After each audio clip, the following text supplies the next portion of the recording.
কিছু কথা, কিছু কল্পনা, ব্যাকুলতা যেখানে থমকে আছে।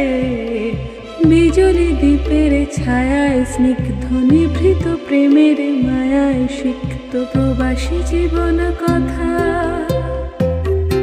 আমি আয়না চিরুনি ফেলে এসেছি সেই দ্বীপে।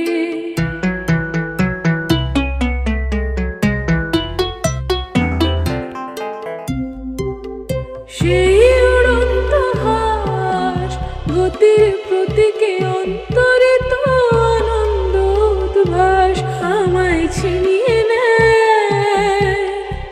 আমার ভিতরে জাগ্রত হয় সূর্যের অভিলাষ, আমায় ভাবতে দাও। আমার ভিতর সাজানো সুতি কাগারে নবজাতকের শ্বাস।